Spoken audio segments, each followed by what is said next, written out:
Western Wall. This is the remaining wall of the temple right here. This is the most sacred spot in all of Judaism. So Jews come from all over the world to come here and to pray. So this is when you hear put off the Western, or we in America something called the Wailing Wall. That's a term that can be offensive to Jews because it's a caricature of their prayer life. So this right here is the Western Wall of the temple. He's talking about the Al-Aqsa Mosque. This is considered the farthermost sanctuary in Islam. It is the third holiest site in Islam. Now there are 5 pillars to Islam. Here's a great picture, a great film of the Dome of the Rock here on the Temple Mount. Over here is as Jonathan passing from it, there's the Al-Aqsa Mosque. This is actually a mosque, and the Dome of the Rock is not a mosque, it's more just a place of remembrance. Place of remembrance of, as Jonathan photobombs one more time, a place of remembrance of the rock within. And can we unpack that rock one day? Here on this front row, right here, over here, these stones date back to Solomon's temple. So we're now standing here on steps that Solomon had put in place. These are temple steps that go back to Solomon's time, which is pretty cool. When was the temple built? Okay, here's the Western Wall. This is the wall that dates back to Herod's time. This is the most sacred spot in Judaism. It is the Western Wall of the temple. People come here to pray every day. We're going to go pray there in just a minute. So this is the Western Wall of the temple. Okay, they're chanting and singing psalms. Those are Hasidic Jews that are praying here at the Temple Mount.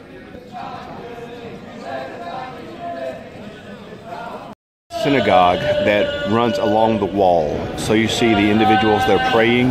Well, that's the wall right there, the wall of the temple. You see prayers put in the wall of the temple right there.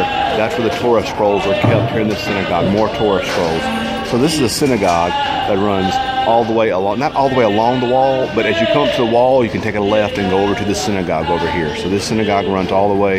You can see the door right there. That's where we entered in. So this is a synagogue. You hear the chanting and the singing and the praying. You see him praying right there.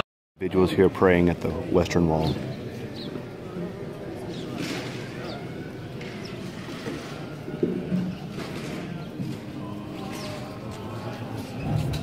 You can see that I'm here at the wall. I'm touching the wall right now. I've just come up to it. This is the wall of the temple. You can see here on the wall the prayers that have been crammed into every little nook and cranny. People have written prayers, and they place these prayers into the altar. The rabbis come and collect the prayers occasionally, and they burn them as a fragrant offering to God. So this is here at the wall right now. So here I am touching the wall. That may have not seen the other video, it's the mikvah bath, which is a Jewish ceremonial washing. It was a cleansing. This was the bath the disciples would have taken before they went to the Last Supper.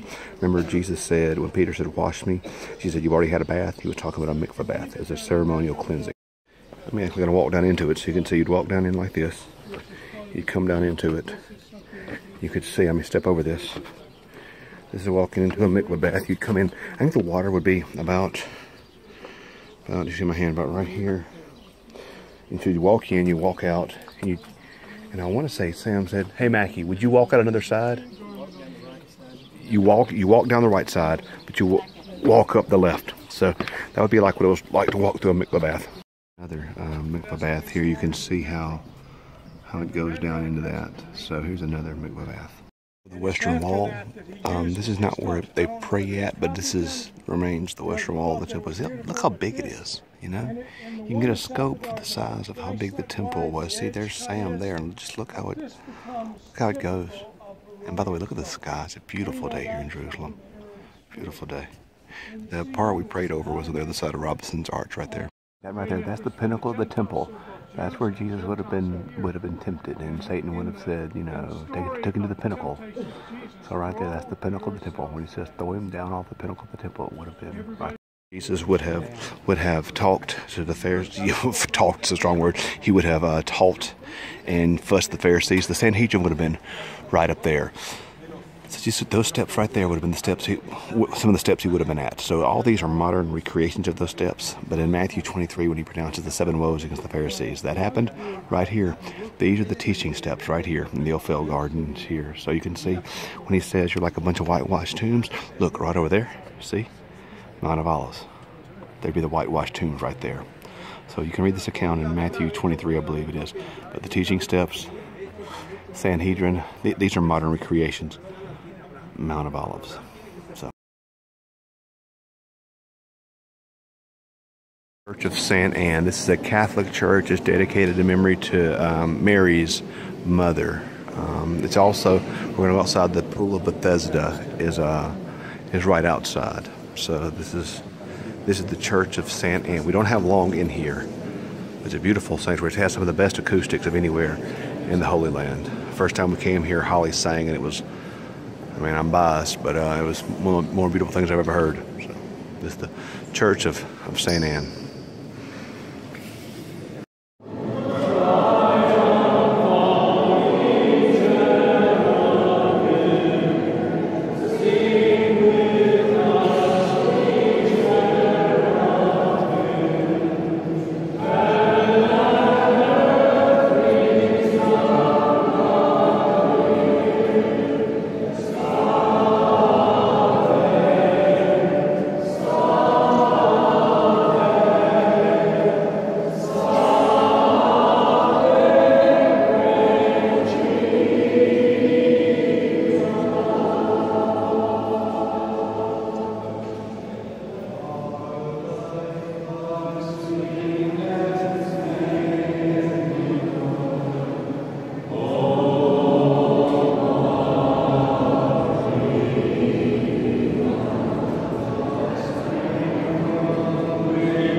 Right there, a group of pilgrims walking the Via Dolorosa.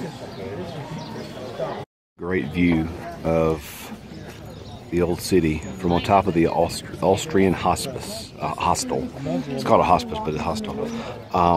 You can just see it's a great view of the old city. See the Church of Holy Sepulchre up there. You can see all the old city from up here. So this is just a great view of the old city from on top of the Austrian hostel.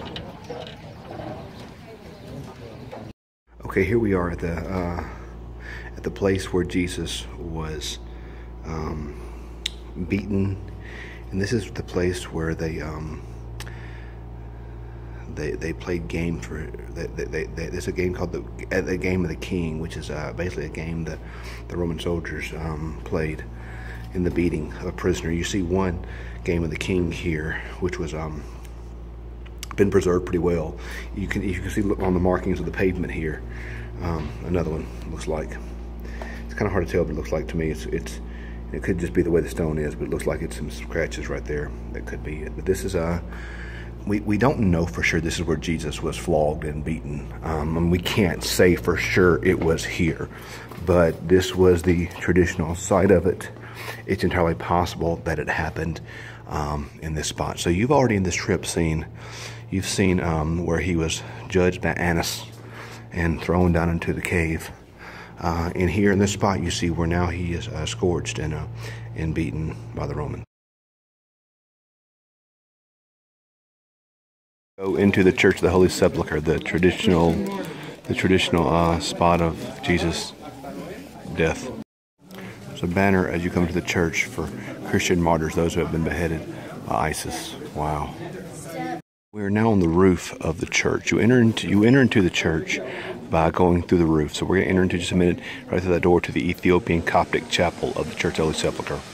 Here we are entering the Ethiopian Chapel in the Church of the Holy Sepulchre. You can see it's a very small chapel because they're a very poor church. So, but this is their chapel here in the Church of the Holy Sepulchre, the Ethiopian chapel. The Ethiopian church traces its history back to the Ethiopian eunuch. There's another portion of the Ethiopian chapel. They have two small chapels here. There's the traditional stone on which Jesus was placed when he was buried. It's traditional, it's not the real thing, but it's traditional. You see people greatly devoted to that. You see the mural in the back, which depicts Golgotha, the place of the skull. I'll unpack that in a little bit. The significance of Golgotha is the place of the skull. Jewish tradition was that Adam was buried there. So when the earthquake hit, the blood of Christ, it's a legend, washed over the skull of Adam. So thus, the death, the crucifixion of the second Adam washed away the sins of the first. I'll get some better pictures. Much like the Church of the Nativity, you can go into that altar right there, place your hand in that hole, and touch the rock upon which he was crucified. You see that stone right there? See that crack there? That's the crack that came when the earthquake came after Christ was crucified. So this is Mount Calvary. I mean, we're very confident this is Mount Calvary. Right there is where you can touch where the cross was, and there is the crack in the ground, in the mountain. You'll see some more of the crack of Mount Calvary where the earthquake happened after the crucifixion. I'm getting ready to stick my hand in the hole where Christ was crucified. It's all the way down there, dude. Okay, I'm touching it right now. So this is the actual plate, the actual hole where the cross was placed when he was crucified. Shot of the skull of Adam, which is underneath the cross. Like I said, this is all Jewish legend, but I love the theology of the blood of the second Adam washed away the curse of the first Adam. Paul talks a lot about that in his writings, but I just love, this is one of my favorite murals in all the time. There's another view of the rock of Mount Calvary. Armenian chapel here within the Church of the Holy Sepulchre. So you see, this is the Armenian portion. And one thing to remember, these big churches here in the Holy Land, it's more of a complex than it is even is a church. You have multiple churches. Look at that right there, isn't that beautiful? The dome up there. Multiple churches under one church. And this one has possession of some caves that Sam thinks the actual tomb might be under their possession. Believes that behind that door, down those steps, is where Jesus was buried. One of the reasons being is because we found Christian graffiti that dates back to the 1st century of ships saying, "Lord, we went." So Sam has very good reason to believe that's the actual tomb where Jesus Christ was buried and resurrected right there.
This is some more of Mount Calvary down here at the bottom. You can go into and see more of the rock.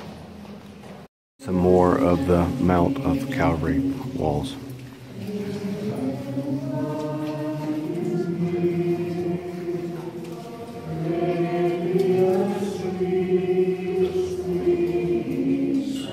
This is the sepulcher. This is the traditional spot of the burial. Now, this is not authentic. We believe the authentic spot was downstairs, but this is the traditional spot of the burial of Christ, the resurrection. So this is, you walk into this huge dome. You can see how big it is, and there's this huge sepulcher. It's kind of hard to focus on and see, but it's because it's kind of dark in here. But this is the sepulcher right here. See it right there? There's the top of it. So there's the top of the sepulcher. There we go. There's the top of the sepulcher right there. And you can see how tall it goes to the entire dome up there. It's beautiful. So you see candles. You see that young girl has lit her candle off that because the light has come. The light has triumphed over darkness. It's an example of first century tombs. And you've seen that, but just to see it again now, to fix it in your mind, what it might have looked like. This would have been a preparation room that's been changed. But these are the actual tombs from the first century. So if you want to look at those quickly and then come out, this will be the last place we'll go before we go back to the bus. It is washed. It is prepared with ointments and spices, and then it is wrapped in cloth or linen, and then taken and placed in a kokim, which is a place for the body to remain for a period of time for the body to decompose. That would not have been the preparation, correct? That would have been part of the that okay. Yeah. Okay. And then it's left there for up to a year, and then after that, the bones would be taken and placed in an ossuary, a bone box. But Jesus was not taken to the kokim, correct? That's right. He didn't get, the preparation was not complete. That's why the women went back to the tomb the next Gotcha. morning. Okay. So he would have still been in that open area, what's it called again? The open area? Open area is just called preparation. Okay. Okay. The kokim is the actual burial. Gotcha. Okay. This is Mackie Yoakum. He was explaining this to me to help me understand it better. Thank you, Mackie.